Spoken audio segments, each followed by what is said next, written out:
Dearest Indian friends, greetings from Bell'Italia 88 and welcome back. I am Caterina Brazzi Castracane, I am an historian, and today in collaboration with the Italian Culture Center in New Delhi, I will get you in a virtual tour through the history, visiting some of the most important monuments of our city, Rome. Just give me some second to share with you my screen, and we start with our webinar that today is dedicated to the ages of Rome. Our starting point is basically related with the history of Rome. And even if it is quite difficult to imagine, the history of our city started as the history of a small village placed in the central part of Italy, in that region that was called by Latins Latium. According to legend, Rome was built by twin sons Romulus and Remo over 7 hills on the left bank of Tiber, and quickly became a huge capital with a role of first importance in the history of Europe. For this reason, we can talk about the history of Rome, and we can separate it in different phases. The first one just related with the founding in 753. The second one, that is the period of the Roman Republic, that is here represented by this acronym SPQR, that just means that the power at that time was managed by both Senate and people. The third period is the period of the empire, from Julius Caesar to Tarquin the Superb, the last emperor. And the third is related with the history of Rome as the capital of the Christianity. Is the history of papacy, and is the history that is related to that moment when the Pope was also the king of Rome. The last one is the moment that started at the end of 1870, when Rome became the secular capital of Italy.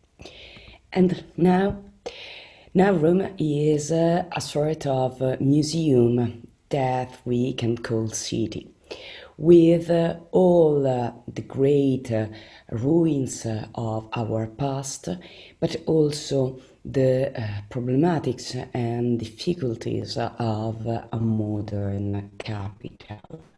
We will see it in our tour that will start from the Pantheon, and we will have a perfect view of what means a long period of transformation, because this area that was related with 3 different parts of the city in the Roman age, the part of Campus Marzio, the field dedicated to the god Mars, and the part called Quartier Colonna and Quartier Pigna, this part of the city was the really heart of Rome. And during the next century, this is the part of the city that was more transformed in the sign of the different period of our history. We have to start with the Pantheon. That is one monument that is an example of the several lives that our buildings could have in the history. I mean, the Pantheon was realized to be the temple dedicated to all gods. The name Pantheon just means in Old Greek all gods. And during the 7th century was transformed into one of the most important church in Rome, la chiesa di Santa Maria ad Martires. Today, the Pantheon is maybe the most important building of our central part of the city. It rises in Piazza della Rotonda. Rotonda is just another name of the Pantheon, and in front of it you can find still today an important fountain designed by Giacomo della Porta in 1575 that is still surmounted by an obelisk, and in this obelisk you can find hieroglyphs that are still visible because the obelisk belonged to the temple of Isis. This building was created during the first consulate of Agrippa in 27 BC to commemorate the victory over Antony and Cleopatra at Actium. In the next years was damaged several times, and this is the reason why this fountain is not the original one, but is a second building realized for the volunteer of the Emperor Hadrian, who decided to rebuild the first temple in honor of Agrippa. On the pediment of the pronaos, you can also see the dedicatory inscription that was set up by Hadrian. That means Marcus Agrippa Lucius Filius cos tertium fecit.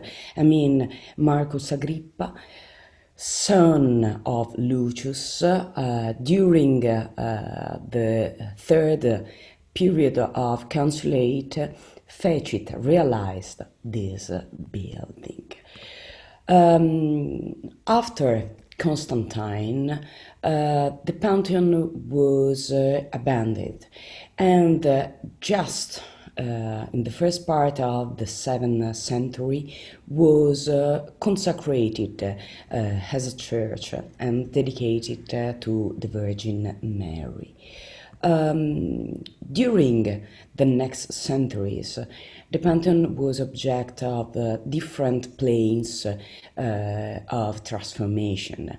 Maybe the most important of them was commissioned to Gian Lorenzo Bernini to create a two-tower bell that you can see in front of you to transform the ancient building in something modern.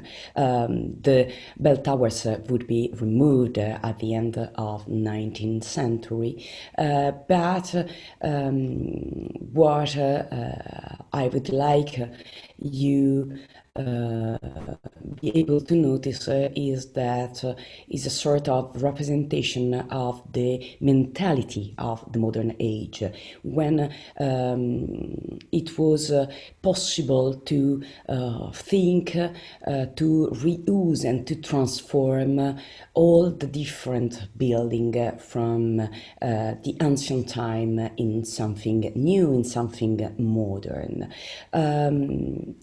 The architectural scheme of the Pantheon remains the same of the original one, and is basically designed around two places, the Rotonda and the PRONAO. The PRONAO is the entering part of the temple, and is designed around 6 different monolithic Corinthian columns that create 3 aisles to put together the part of the Rotonda and the outside part of the PRONAO. The most important aisle is the central one that leads the columns to the bronze door to enter inside the Rotonda. And the delighted fact that you can feel and see when you are entering inside the Pantheon is not visible from outside, because it's related with a peculiar play of dark and light generated from this central open oculus that measures 9 meters across. The idea was to realize something that was designed to be a perfect geometrical representation of the power of light. And this is more visible if you think that in a peculiar part of the years, the Romans used the open oculus to create amazing light performance that were able to celebrate the emperor also is divine power. The oculus is a sort of stargate, and it is be able to link the sky and the earth, creating a sort of magic kind of reality inside the building. Another important aspect, maybe the most important, is that the dome vault is a sort of perfect representation of another kind of reality, with the perfect form of a globe inscribed inside the building. And this is something that is simply to understand, just looking this kind of imaging, to realize that there is something that could link the possibility to see the sky and the universe, and to transport their knowledge inside the another kind of realization. And this is more remarkable if you think that was created during the 1st century AD. Now, and let me put my image in so you can see the part of the text. Now the Pantheon is the temple of memory. Even because the artist Raffaello Sanzio chose to be buried inside the Pantheon after his death in 1520. After him, a lot of his contemporary artists decided for the same destiny, but also today you can find inside the Pantheon the tomb of the two first king of Italy and also of the first queen, la Regina Margherita di Savoia. This area is, as I was saying before, an area that represents an urbanistic long period transformation. In this map, you can see that during the 3rd century AD, this part of the city was called the Campus Martio, as I was saying, the field dedicated to the god Mars. But if you see another map, you can understand that the same area during the next century was transformed in the project of a city full of important buildings and church. And every new palace and church was rebuilt by using the stones and the rocks of the ancient monuments. This is more evident in the second square that we could discover, that is called Piazza di Pietra, the square of rocks, because of the stone of the temple dedicated to the Emperor Hadrian's that was reused to create this lightful square.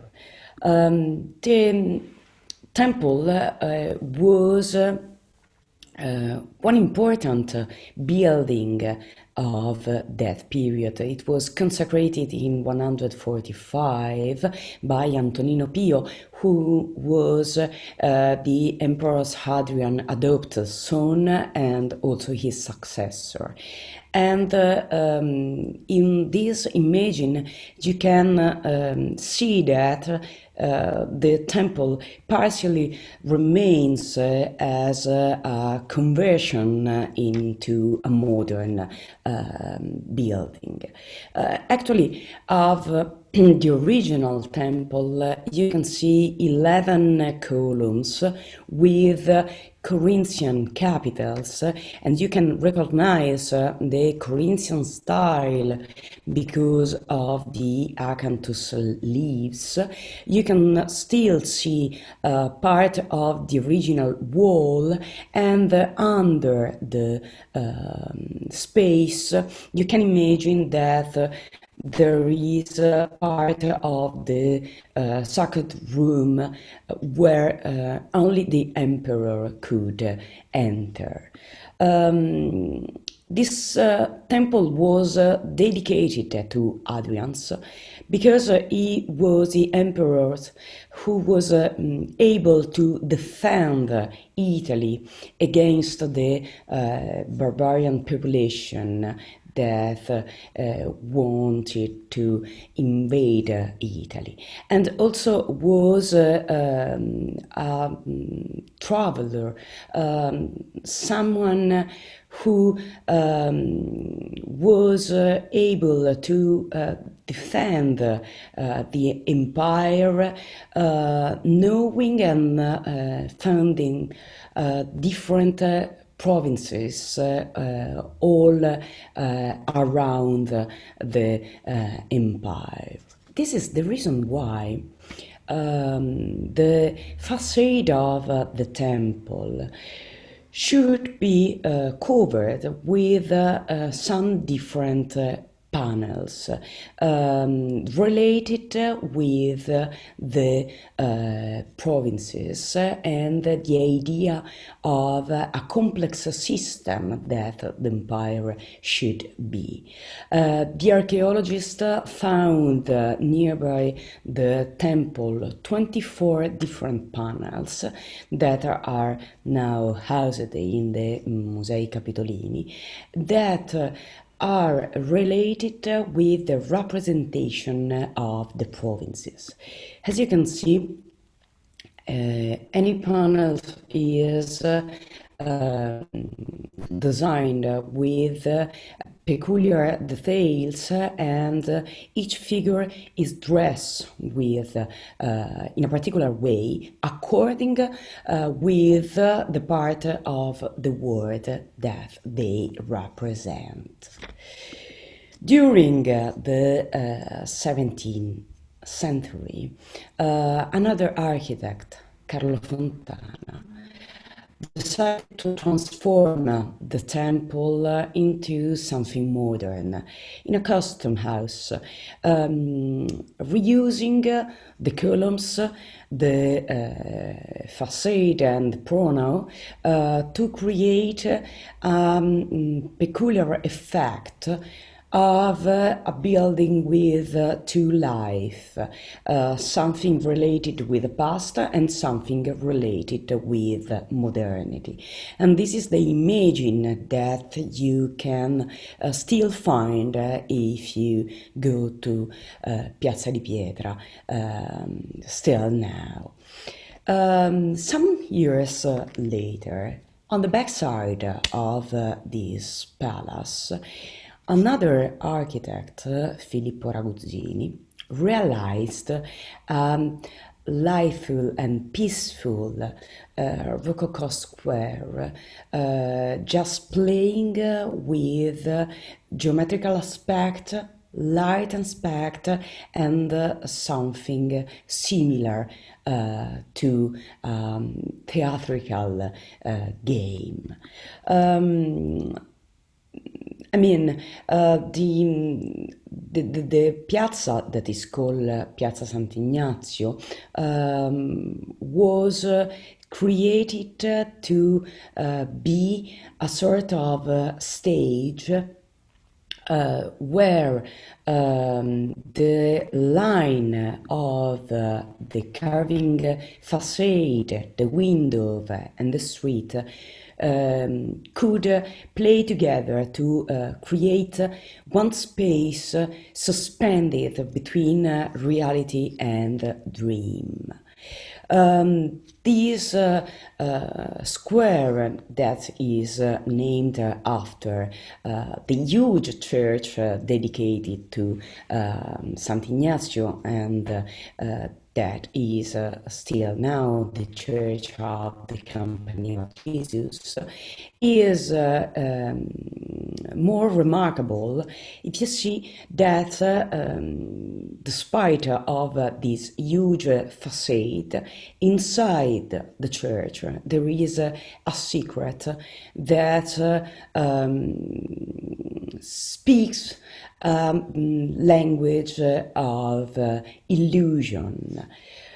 What I'm trying to say to you is that inside the church there is the great masterpiece of the Jesuit artist Andrea Pozzo. Pozzo was the great interpreter of this technique called quadratura, just technique that could create architectural elements on the walls and on the ceiling of the church, just with line, with color, and with peculiar kind of design. This masterpiece is a sort of amazing trompe that is visible in the central part of the nave on the ceiling, and also in seeing the dome. But the most remarkable aspect is that the dome in reality doesn't exist. Pozzo provide it in a canvas of 70 meters in diameter because the dome before was never built because of lack of funds. And so what you are seeing is just a huge painting posed on the ceiling of the church.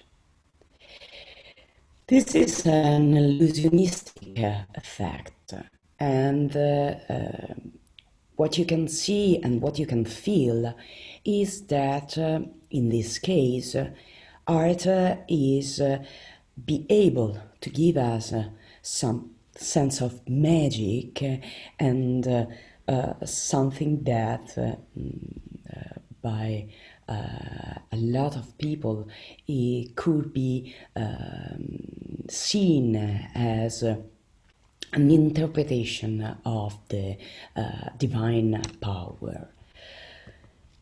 What you are understanding step by step is that the history of Rome is the history of more cities put together.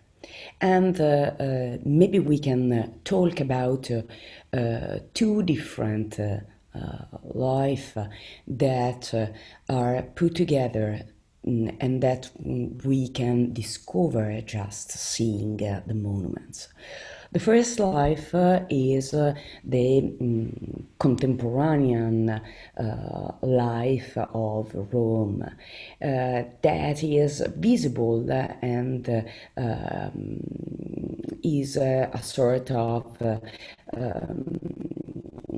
practical point of view over the city. But the second one is a sort of another one, is a sort of representation of the city of the past, something that is hidden under the ground or inside the wall, that is visible just discovering the history of the monument or of that part of the city. This is still visible in the third square that we are meeting today. That is called Piazza Colonna, as you can imagine, because of the majestic column that is still today posed in the center of the square. Piazza Colonna was considered for centuries the center of the city, and the column was dedicated to another emperor, Mark Aurelio, and is called Colonna Antonina or Colonna of Mark Aurelio. Is a great masterpiece of marble. It composed of 27 different blocks of marble. Inside there is a step to go to the summit, and his height is 42 meters. With other two columns, the Colonna Traiana, the column dedicated to the Emperor Trajan, the column dedicated to the Virgin Mary in front of St. Mary Major, is the third important column of our history. As I was saying, is dedicated to the philosopher emperor, the man who be able to delay the barbarian invasion of Italy for all the period of his government, and the man that is in this image represented in front of the Capitoline Hill, the palace of the government of the city of Rome. His column was inspired by the column of TRAJAN'S that still now is visible nearby Piazza Venezia, and that was erected to celebrate the victory of the Emperor Trajan over the Dacians. As you can see, all the parts of the column are decorated with a peculiar system of relief. In each part you can find details related with soldiers, horses, navies, cities, with a sort of huge representation of the power of Rome. The same point of view is visible in the other part of the column, where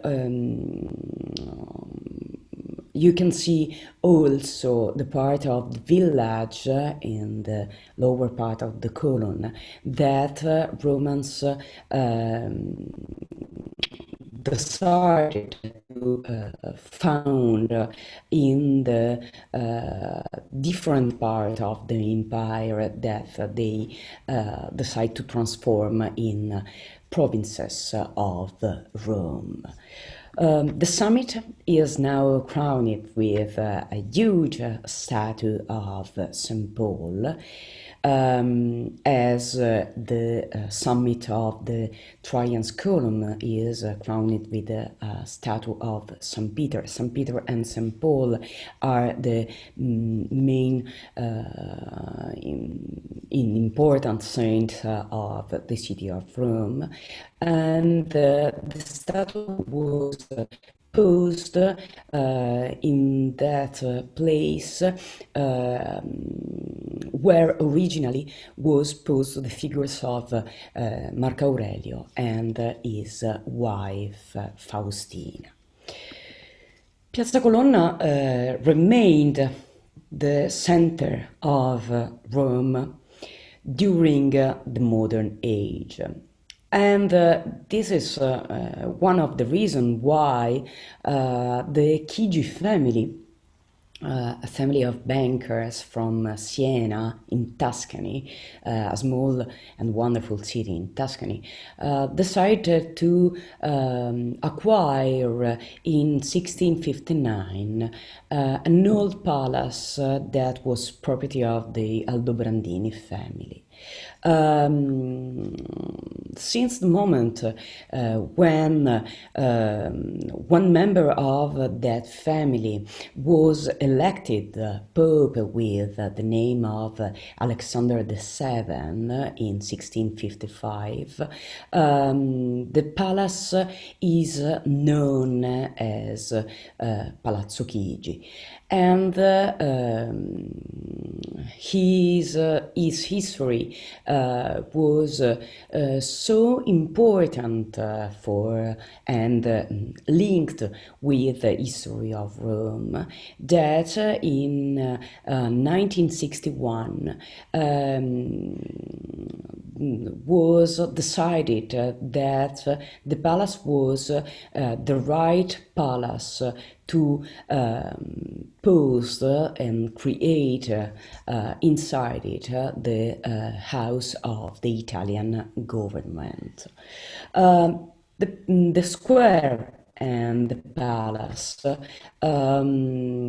still remained it during the last part of our history, the heart of the city. And this is visible also if you can see and imagine the street near Piazza Colonna. As you can see in this imaging, this is the corner of Palazzo Chigi, and this street is named Via del Corso. In this imaging is always Via del Corso in another part of this street that that leads Piazza Venezia with Piazza del Popolo, a sort of street that is considered a great boulevard.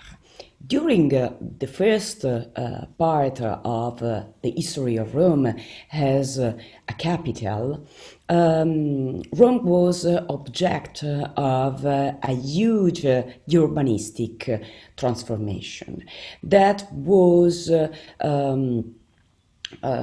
thought to give Rome the right rule and composition of a modern capital.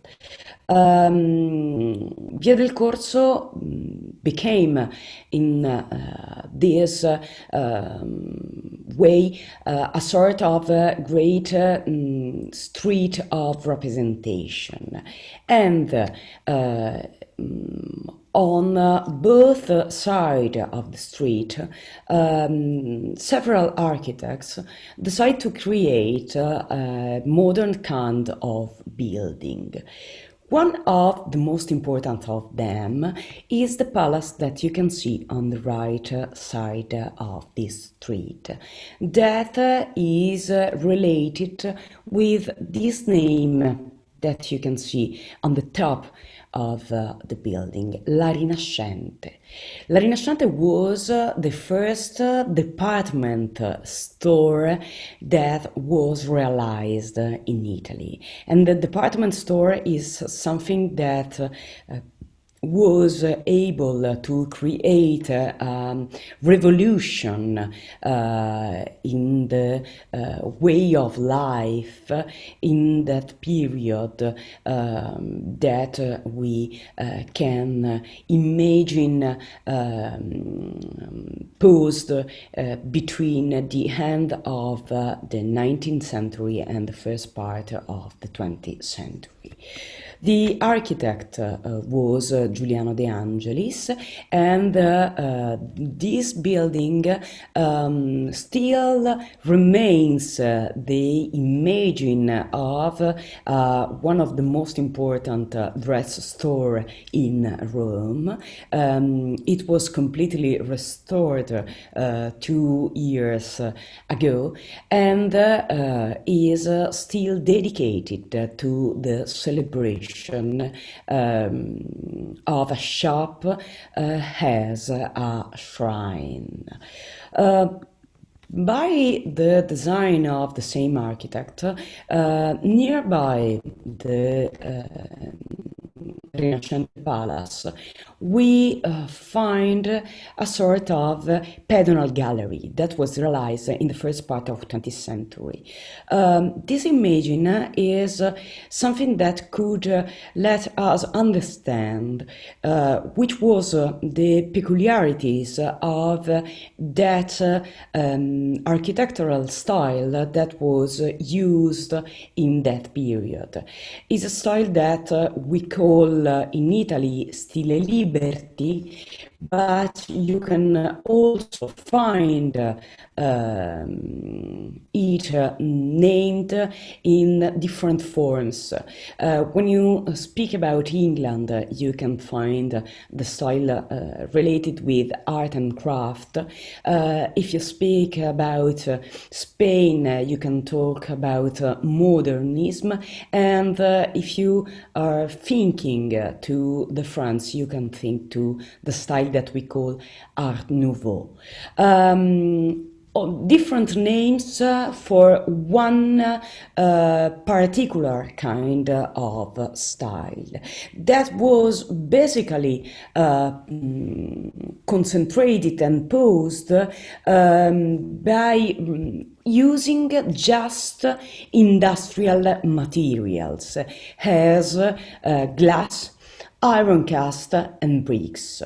The most important example in the European architecture was the huge crystal palace that was realized in London for the Universal Exhibition in 1851, and that was just a place where the protagonist of the architectural view was just the light and the power of that century. This is noticed also in another gallery that is important for our city, because it is a pedonal gallery realized in the first part of the 20th century, but was restored 15 years ago and dedicated to the important actor Alberto Sordi, one protagonist of the Italian cinema. The gallery is still now a sort of great shopping center where you can find the form of the architect of the past, columns, festoons, and different kind of decoration that that are remarkable because are huge and full of energy from the past. But this space is now dedicated to house, a coffee house, and different kind of shops. So you can feel that there is a special link between the past and the future put together in the present time. And now, this is a good question. Rome is a city in development, and the present time is a complex time when and where the question is how to preserve the past, but also how to create something new. And sometimes the contemporary art and architecture are difficult to understand or to put near the past. But there are some examples of other possibilities that are maybe the answer for our future. An example of this new point of view is represented of the last opening in Piazza Venezia, Palazzo Bonaparte. As you have understand, seeing the name Bonaparte, the palace was property of Napoleon's mother, Letizia Ramolino. who used to live there since 1836. Inside the palace there is this huge statue of Napoleon as the god Mars that was realized by Antonio Canova, and all the ancient apartment that was restored last year is now dedicated to be a huge and important exhibition space. This means that there is a possibility to put together the past and the future. And the possibility is something that could preserve our memories, but also could be something alive for us, for the contemporaries, for the person that could enjoy Rome, discovering this sort of city basically transformed in a sort of stage for history. And for the same reason, I want to say goodbye to you with this frame that I have taken from the film Vacanze Romane with the great stars Audrey Hepburn and Gregory Peck, that in the moment that is represented are discovering Rome in Vespa, one of the icons of the 20th century. And I hope that we will discover some other part of our city, maybe in other virtual tour, but maybe in the future, visiting our eternal city by Vespa, as the cinema teached us that is possible to do. So I want to thank you, and I stop to share my video to say goodbye to you, and thank you to you, and thank you for this virtual experience, and I hope we will see again in this kind of conference, but maybe, as I was saying, in Rome or in other cities in the next future. Bye bye, and thank you. See you the next time.